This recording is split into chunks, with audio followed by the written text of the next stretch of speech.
Hey. That's my fault. I haven't been on because I've been kind of busy. I apologize for that.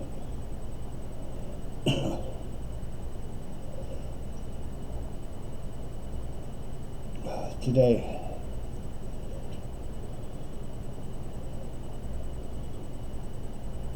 the message is about bullying.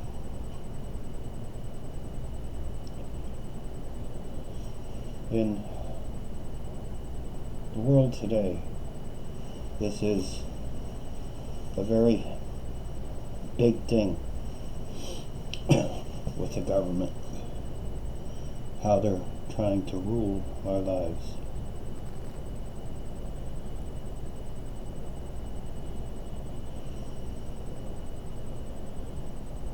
Let's first go to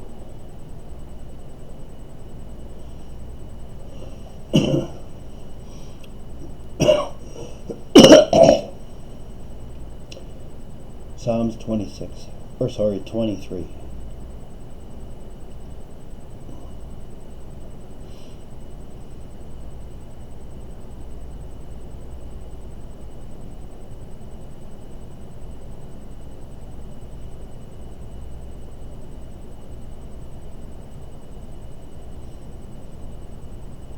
Turn with me to Psalms.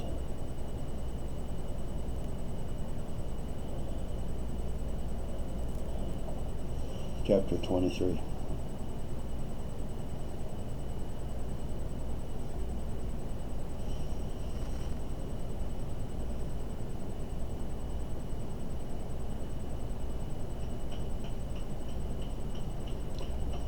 Psalms 23 has always been one of my favorite scriptures.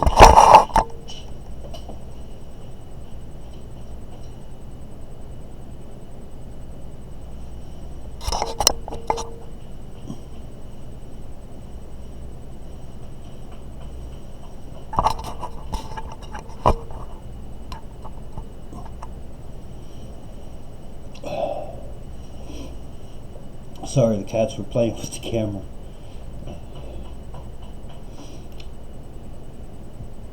Adonai is my shepherd, I lack nothing. He has me lie down in grassy pastures. He leadeth me beside quiet waters.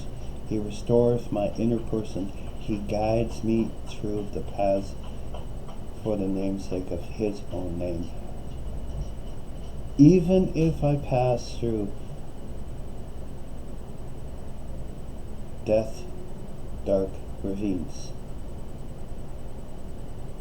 disaster, I fear no evil. I feel no disaster. For you are with me. You are my rod and my staff.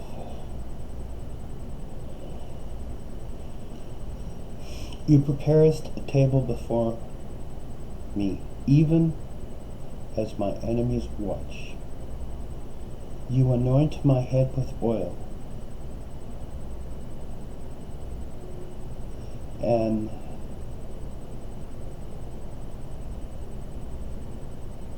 overflow my cup. Goodness and grace will pursue me every day of my life, and I will live in the house of Adonai for years to come. Abba, as we come in to your presence, your word, open our ears, unharden our hearts, and open our spirits to what you would have us hear. Many of us in our lives have dealt with bullies. Luke 6:27 and 28, 27 and 28. But I say to you, who hear, love your enemies. Do good to those who hurt you.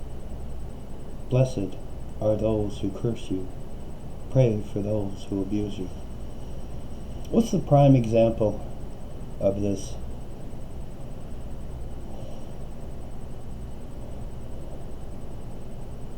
If you are being bullied, either as a child or as a teen or an adult, all walks of life can harm. Children can be cruel. Teens can be vindictive and miserable and nasty. Adults, out of all these, kids, we expect that. Okay, they're gonna pick on the weaker person. Teens haven't learned any better yet. They're still learning. I want to focus on adults. It says in Luke that we are to pray for our enemies. We are to love our enemies.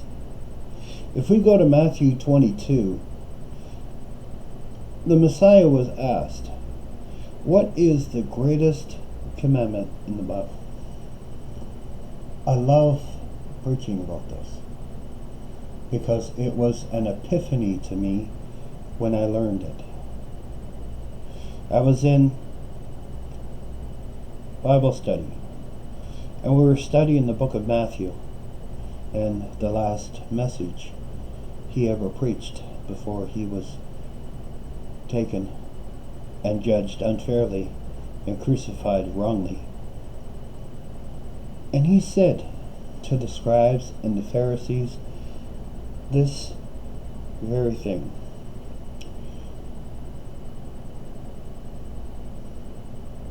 The greatest of all the commandments is that we are to love the Lord our God with all our hearts, with all our souls, and with all our mind.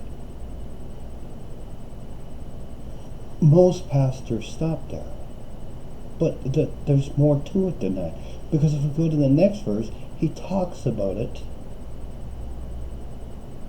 We are to love our neighbors as he loved us.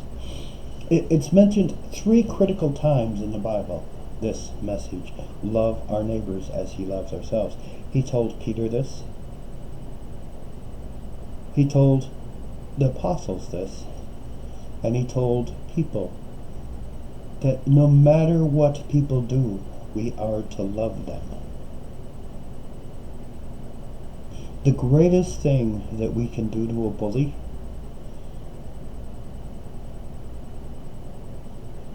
is simply ignore them. Don't let them get under our skin.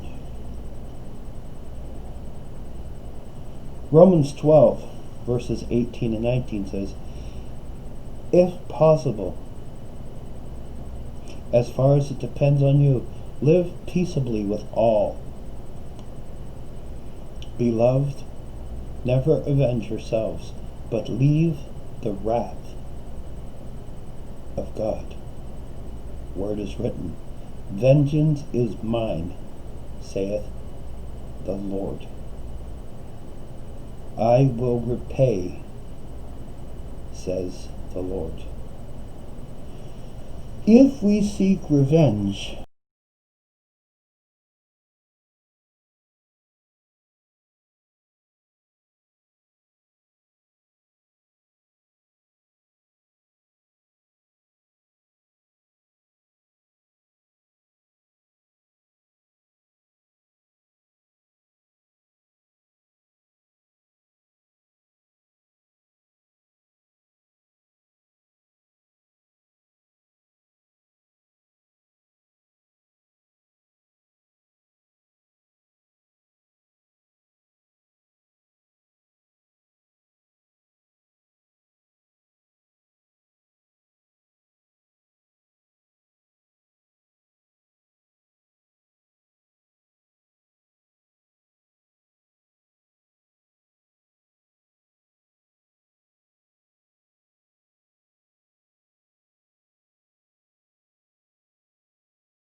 of God is not a two-seated place. Only God can judge with righteous judgment. Now, righteous judgment is very clear. How many times in our lives have we got outside advice because we're mixed up or messed up? We've gone to a doctor or psychiatrist, or, take for an example a car. Some of us are mechanically inclined, and yes, we can do some things to a car, but when there's something really wrong with it, where do we go? We don't go to a doctor. We don't go to our pastor. We go to a mechanic. So, short is this. Only God can judge from outside in, because He knows their heart and my heart. He knows the truth in their heart and my heart. So how can I know that? I'm not psychic. I'm not God. When we take and try to look into a person's heart, we usually don't judge them properly. But God can.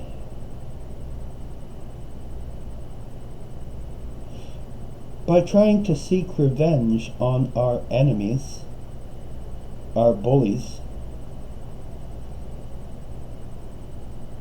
we are doing this.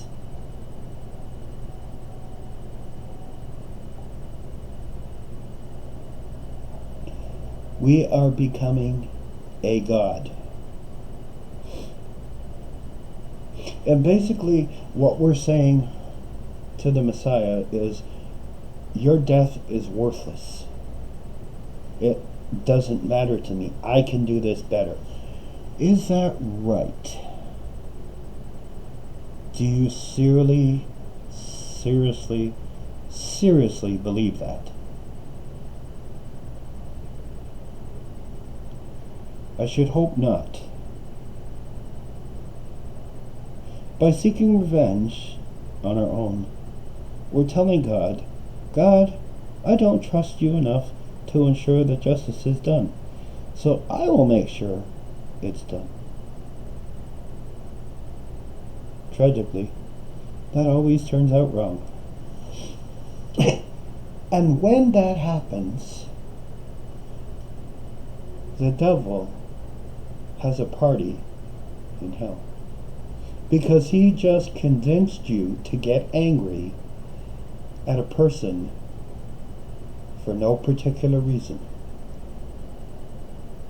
You don't know why the person does what they do.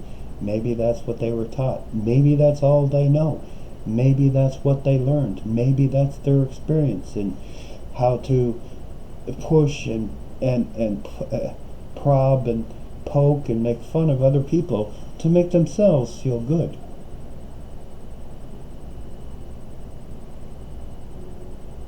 See, as when I was an enforcer, I had to take my feelings and put them way back here somewhere where you can't see them. Because in order to make a person pay up, I had to do some unspeakable things.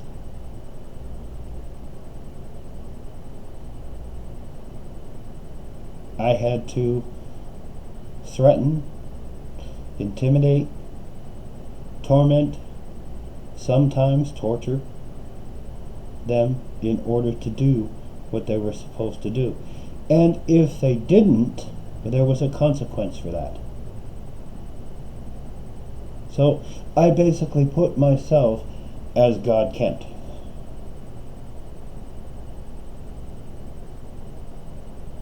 That's not cool. That's not cool at all.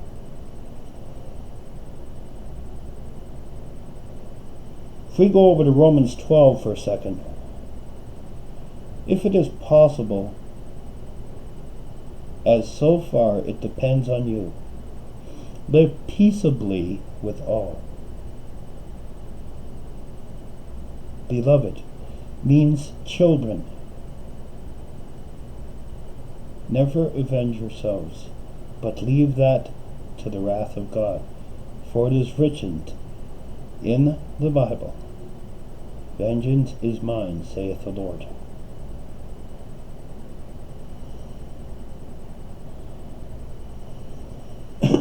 Think of the concept of this.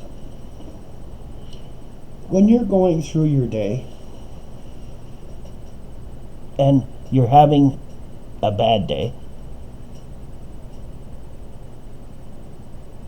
does it make you feel better when somebody says, I love you, I care about you, I respect you? Yep, it does. Matthew 5 verses 44 and 45 say this. But I say to you, love your enemies and pray for those who persecute you, so that your sons and daughters of your Father who is in heaven, for he makes his sun rise and set on the evil and the good, and sends rain on the just and the unjust. In other words, it doesn't make you a better person to take and pummel that person beyond recognition, because there's consequences to that. You don't know if they're a cop caller. You don't know if they're going to rat you out. You don't know if they're going to turn tail and tell everybody about how miserable of a person and Christian you were and make it worse for yourself. And then, if they do call the police, that means jail time. Yep, it does. And in the States, taking and harming a person beyond recognition holds a jail sentence. Well, guess what? It does in Canada too. You know?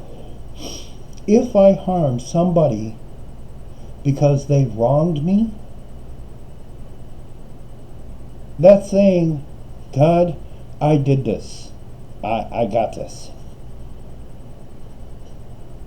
So that means everything he's done for me up to this point has totally been a waste of time. That's what I'm telling him. So when we do that, we've crossed that line. We've crossed that bridge. That it's not okay to harm another person. No, that's not saying, please don't misunderstand what I'm saying. Let me be very clear on this. If somebody is taking advantage of you or harming you, by all means, you must stand up to them. But you can't take revenge out on them. You can't unjustly persecute them or harm them or hurt them. Of course, if somebody is bullying you and you can't get away and you have to fight your way out, sometimes that's the only option. But that doesn't mean that you're supposed to use unlawful force. In other words, what that term means is that if that person is threatening my life, I have to leave that situation.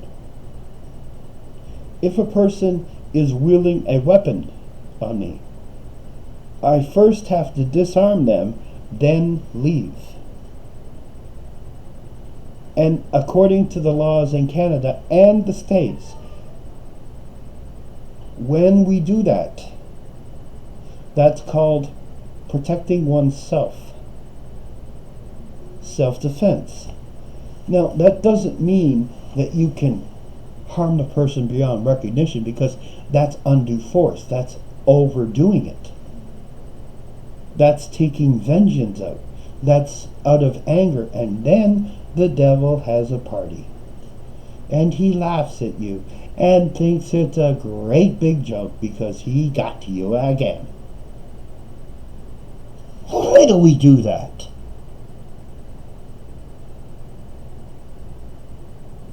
Why do we let a puke, no good for nothing, scumbag, yellow belly sapsucker make us feel inadequate? Listen what this verse says.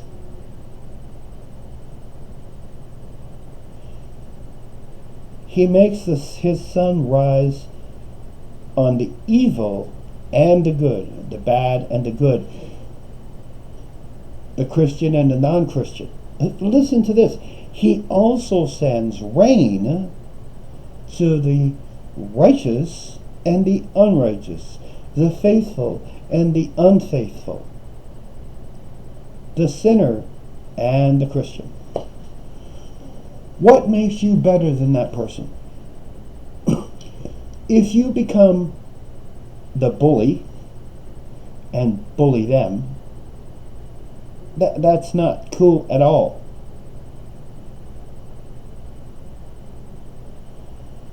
That's not the way of it's supposed to be.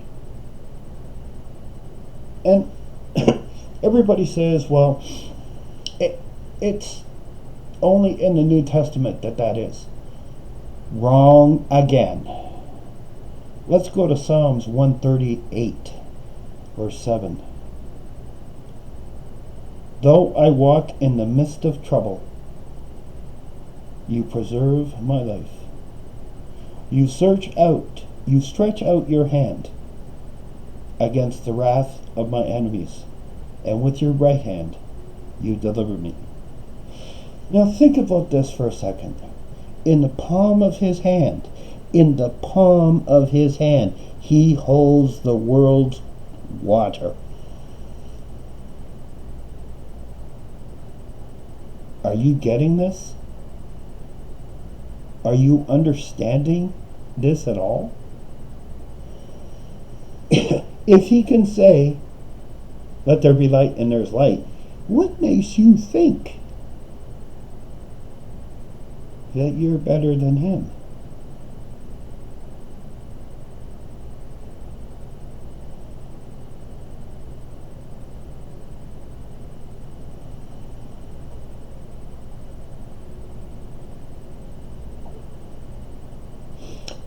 Ephesians 6 verse 12 clearly states on this, for we do not wrestle against flesh and blood, but against the rulers, and against the authorities, and against the cosmic powers over this present darkness, against spiritual forces of evil in heavenly places. You ever tried playing a game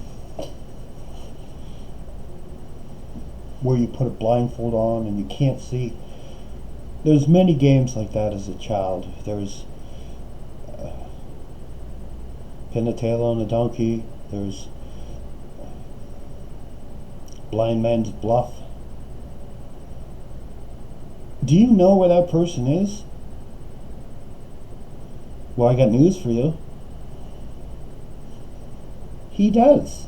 Do you hear what that's saying?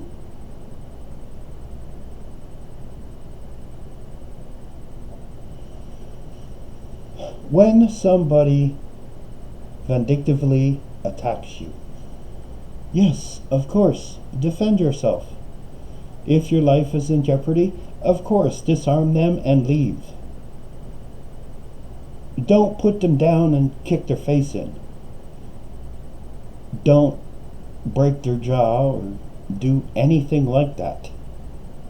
That's not acceptable, and that's undue force, and that carries a prison sentence.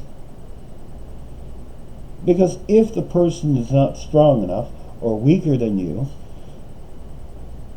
you're going to hurt them very badly. That usually carries a lengthy prison term, because that's called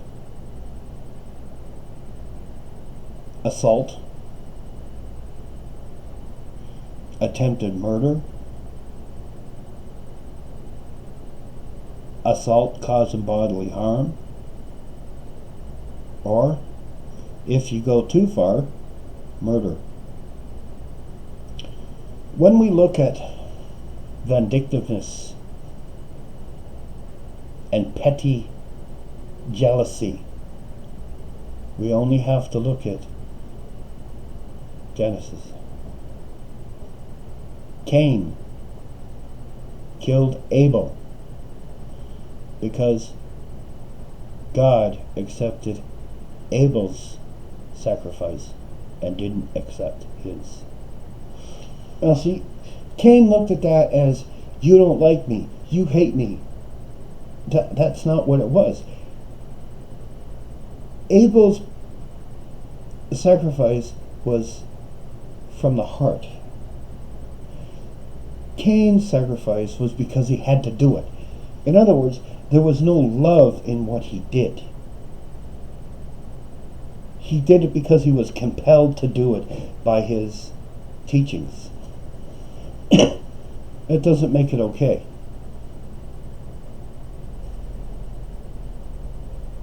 Leviticus 19, chapter 19, verse 18 says, "You shall not take vengeance or bear a grudge against your sons of your own people, but you shall love your neighbor as yourself. I am the Lord." Now this is not an idle threat here. Okay? Listen to this.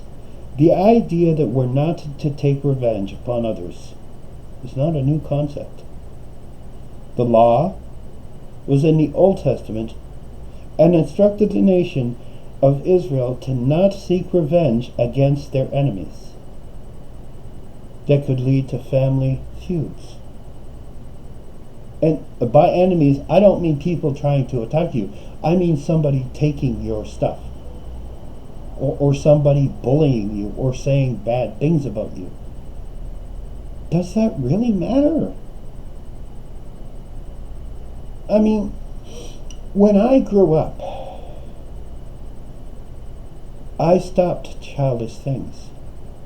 You see, when I see two people fighting, it's like I'm back in the playground again at public school.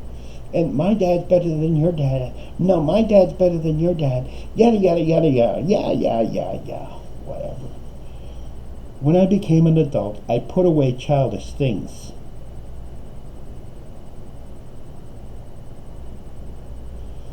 I'm not above reproach here. I've done that as well. I've been guilty of that. Thus, why I have a record.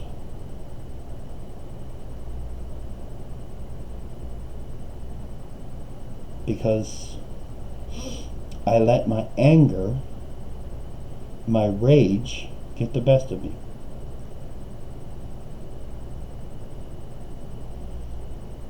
Meanwhile, in hell, they're having a party because they think it's funny. Na, I got you. Really? Seriously? You see,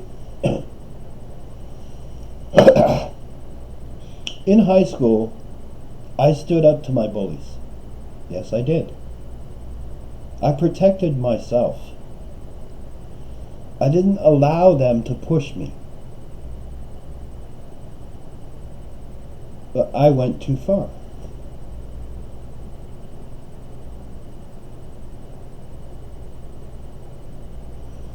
When we stand up against a bully, it goes one of two ways, good or bad. Thankfully, Mine turned out good. That doesn't mean that every person's will. As a pastor, I've heard horror stories about people standing up to bullies and getting severely hurt, being physically maimed.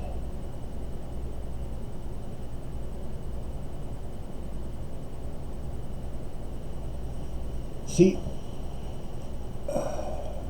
it doesn't take a bright person to stand up and beat the crap or beat the person to a pulp.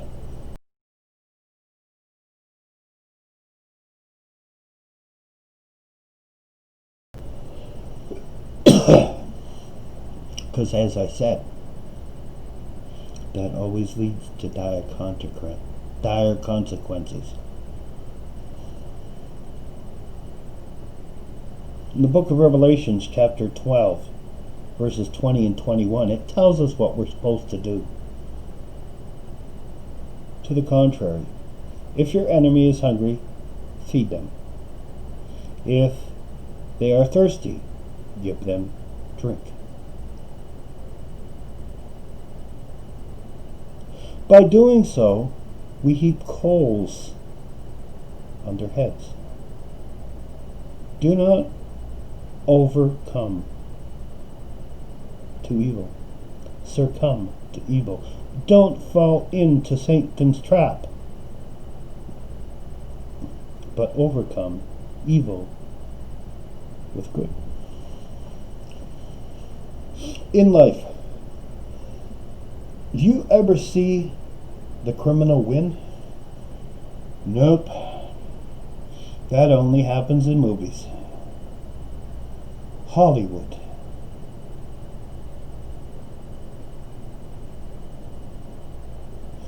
When we take revenge,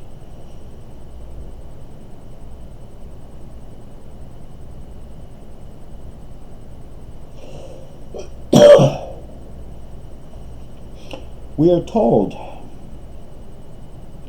to do good to those who say bad things about us, and pray for those who hate us. Love those who persecute us or curse us. Let's look at the Apostle Paul for a second.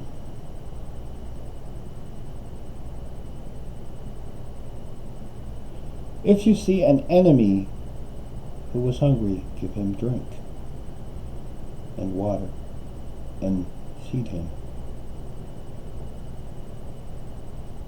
Show compassion as God did for us.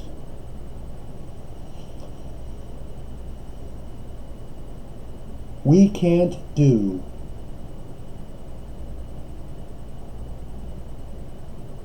anything to them, but He can. Listen to the explanation of the last part of this verse.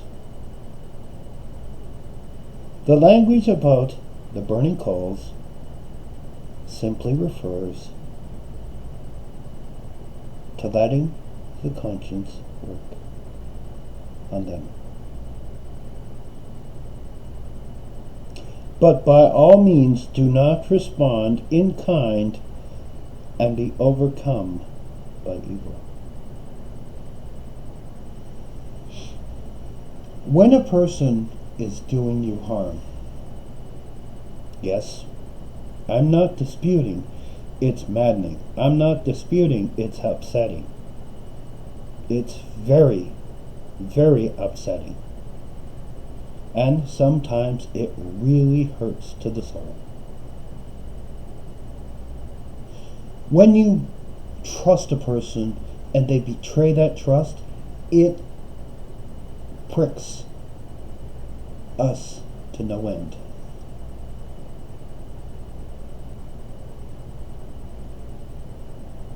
But if I'm kind to them, they're going to start thinking and saying, geez, maybe I'm wrong. I, as a human being, can never convince somebody they're doing wrong.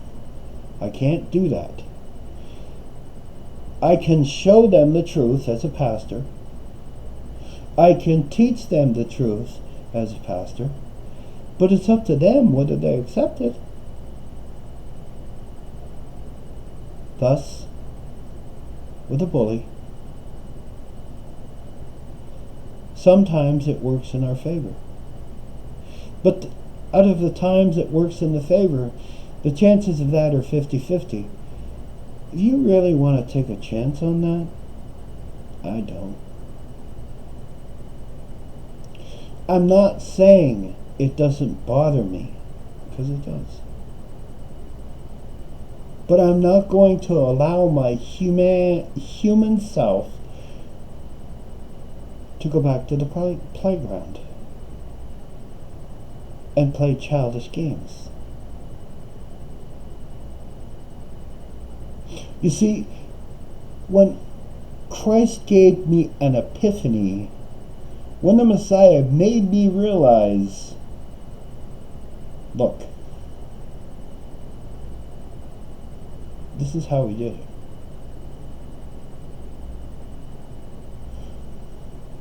In the Bible, it talks about his crucifixion. Go back where they put the crown of thorns on his head. They used a reed to hit him and pound it into his head. These thorns are this thick. They're that long. That went right into his brain. I mean, think about that for a second. Okay, let's back up a little more. They beat him with their fists and spat upon him. You ever been spat upon? How gross is that? Seriously, that's disgusting.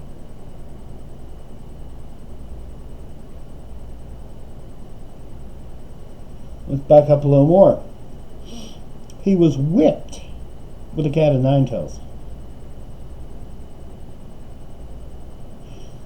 Let's back up one more step.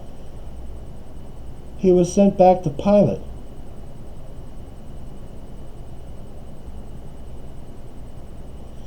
And Pilate gave the people a choice.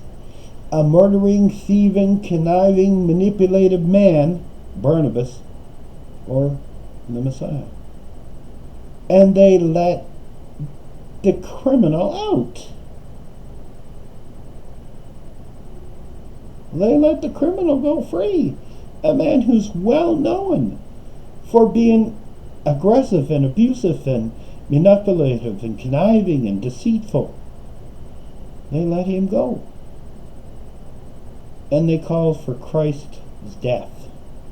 Our Messiah, they pleaded for his death. Let's back up a little more. He was sent over to Herod.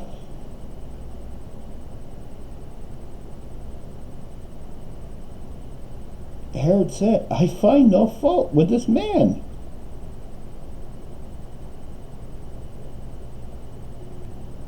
Pilate, before Herod, said the same thing.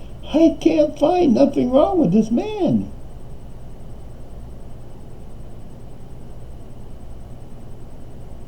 Fast forward to the cross.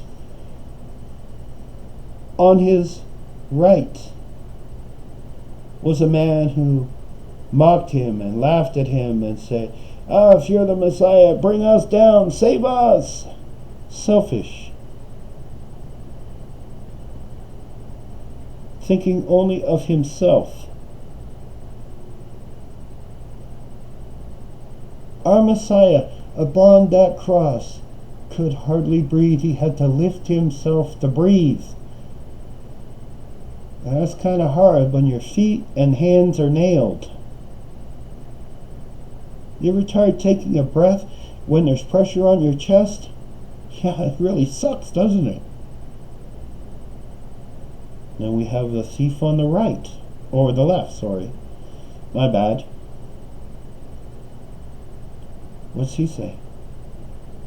Do you not know who this man is? This man is the Messiah.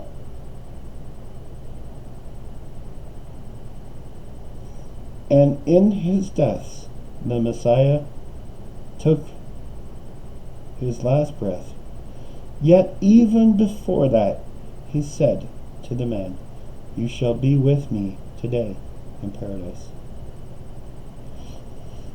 Now as we go back to Herod, first Pilate, then Herod, then Pilate, then the battery and the whipping, then the brutalness of beating a man, then the crown of thorns, and the cross. Do you know what he said through all this? In the Hebrew, it's very, very clear on this. He repeatedly said, "Father, forgive them, for they know not what they do." A man who could have snuffed them out in an instant, could have taken every one of their lives and destroyed every single one of them with a word. In the blink of an eye, he could have destroyed them all. But he willingly gave for us. You may say there's no bullies in the Bible. Well, Cain, Saul, he persecuted David. He wanted to kill him. Saul, who became Paul, persecuted Christians, killed them, stoned them, beheaded them, crucified them.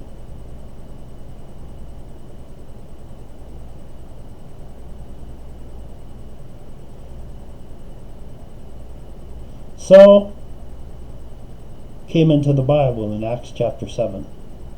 That's where he was mentioned. The first stoning, Stephen, first apostle, prophet in the New Testament.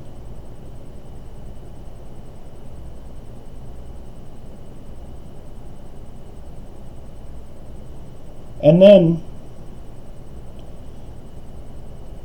there were also women in the Bible who were like that. The woman who fooled Samson, Delilah. The king's wife who demanded John the Baptist's head. I don't know how you could eat that way. I mean, with a head sitting on a table, bleeding and all over the place, and you're still eating? I mean, that's totally gross.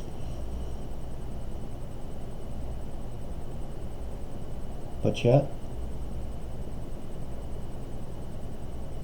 during all that,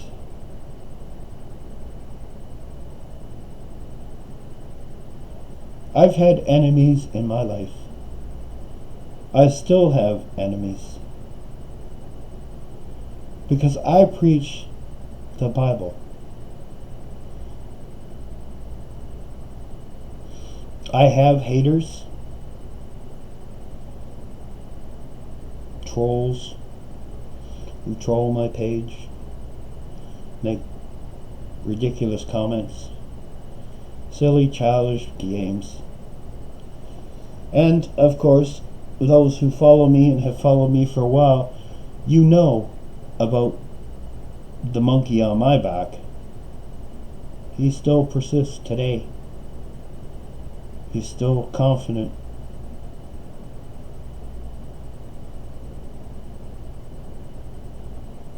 But yet, even though those people harmed me,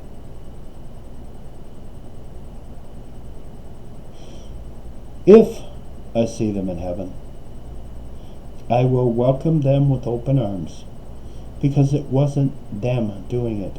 They were under a spell.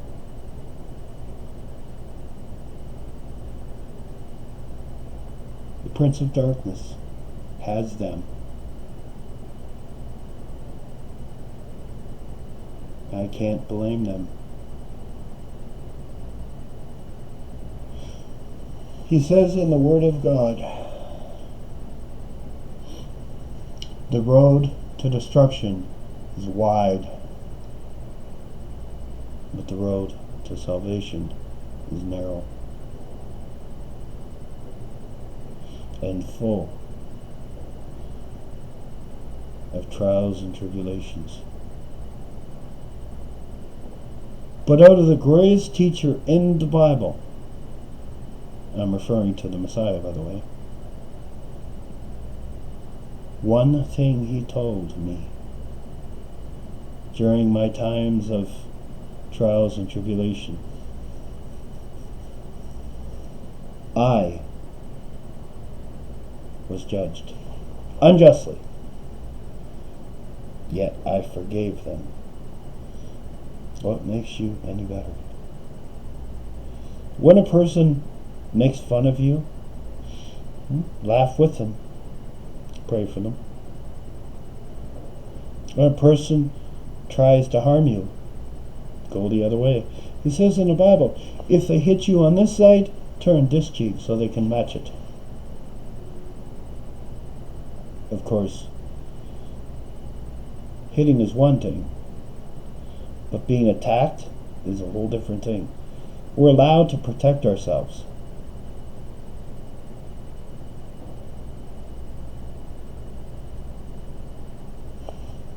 I'm a firm believer in this. I let it slide. But when you cross that bridge and you back me into a corner, yeah, I'm going to fight. But I'm not going to do what you want me to do, and I'm not going to go into a fit. I'm going to fight my way out to live to fight another day.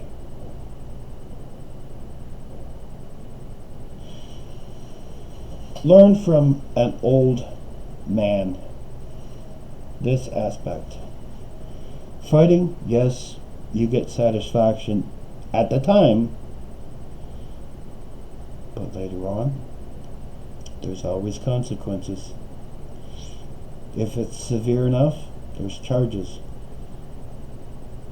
They could put a lawsuit against you.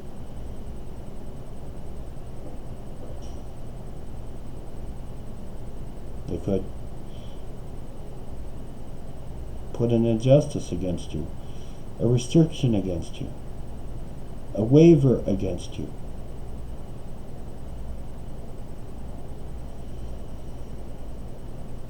Sometimes it's just better to let go. Remember this. You're talking to an ex-enforcer. That took a long time to learn. Took a long time.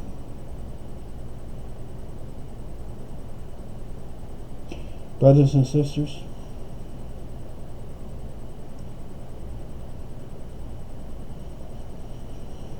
most of us have been involved with bullies throughout our lives. We may still have one.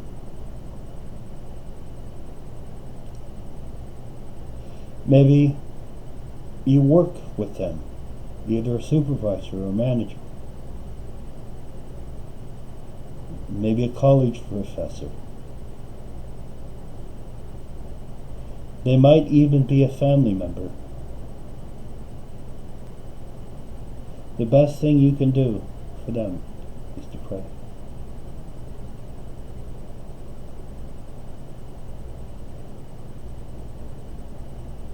Serve them. Love them. Give them what they don't deserve, and reap the coals upon their head.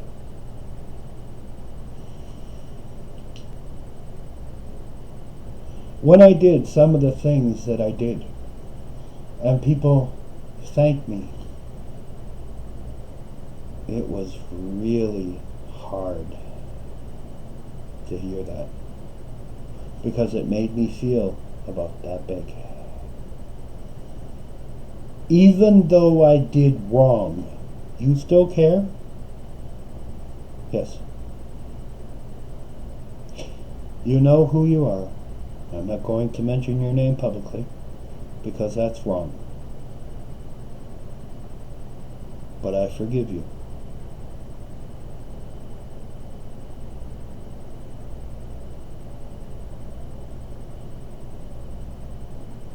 God bless and keep you. Abba, thank you for being here with us. Bless, guide, and strengthen and keep us as we go our separate ways. May we make this word a light in our life and a lamp unto our feet. And we say these things in Yeshua's name. Amen.